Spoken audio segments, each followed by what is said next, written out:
স্বৈরশাসক বাশার আল আসাদকে ক্ষমতা থেকে উৎখাত করা সিরিয়ার বিদ্রোহীদের সঙ্গে যোগাযোগের উপায় খুঁজছে মার্কিন প্রেসিডেন্ট জো বাইডেনের প্রশাসন। তুরস্ক সহ এই অঞ্চলের অন্য অংশীদারদের সহায়তায় সিরিয়ার সঙ্গে অনানুষ্ঠানিক কূটনৈতিক সম্পর্কের যাত্রা শুরু করতে চাইছে যুক্তরাষ্ট্র।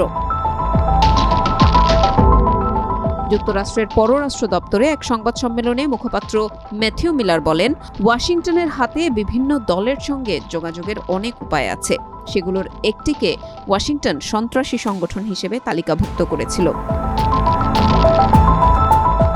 মিলার আরও বলেন, কয়েকদিন ধরেই আমরা এসব আলাপ আলোচনা করছি। সিরিয়ার ভেতরে যেসব দেশের প্রভাব রয়েছে সেসব দেশের সঙ্গে পররাষ্ট্রমন্ত্রী ফোনে কথা বলেছেন এবং আমরা এই আলোচনা চালিয়ে যাব। হায়াত তাহরির আল শাম বা HTS এর নেতৃত্বে সিরিয়ার বিদ্রোহীরা মাত্র 12 দিনে দামেস্ক দখল করেছেন। গত 8 ডিসেম্বর বিদ্রোহীরা রাজধানী দামেস্কে প্রবেশ করলে পালিয়ে যান দেশটির প্রেসিডেন্ট বাশার আল আসাদ। HTS একসময় আল কায়েদার সঙ্গে সংশ্লিষ্ট ছিল। যুক্তরাষ্ট্র, ইউরোপীয় ইউনিয়ন, তুরস্ক ও জাতিসংঘ আল কায়েদাকে সন্ত্রাসী সংগঠন হিসেবে তালিকাভুক্ত করেছে। এখন যুক্তরাষ্ট্র ছাড়াও অনেক পশ্চিমা ও আরব দেশ আসাদের পতন নেতৃত্ব দেওয়া HTS এর সঙ্গে যোগাযোগের চেষ্টা করছে।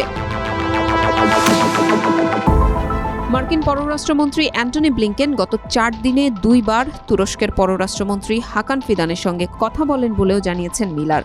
সিরিয়ার উত্তর পশ্চিমাঞ্চলে তুরস্কের সেনারা অবস্থান করছেন। সেখানে তারা বিদ্রোহীদের, বিশেষ করে সিরিয়ান ন্যাশনাল আর্মি বা SNA সহায়তা দিচ্ছেন। যদিও তুরস্ক বিদ্রোহের নেতৃত্বে থাকা HTS-কে সন্ত্রাসী সংগঠন হিসেবে বিবেচনা করে। HTS এর নেতা আহমেদ আল সারা, তিনি আবু মোহাম্মদ আল জোলানি নামেই অধিক পরিচিত।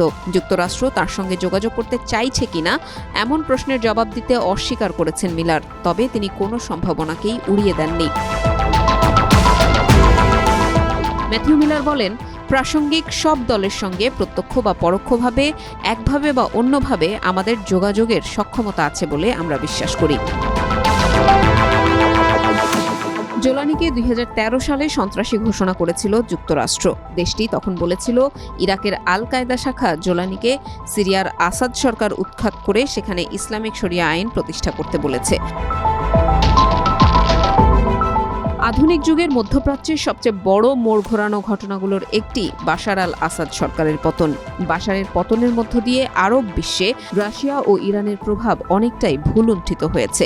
আসাদ রাশিয়া পালিয়ে গেছেন বলেও শোনা যাচ্ছে।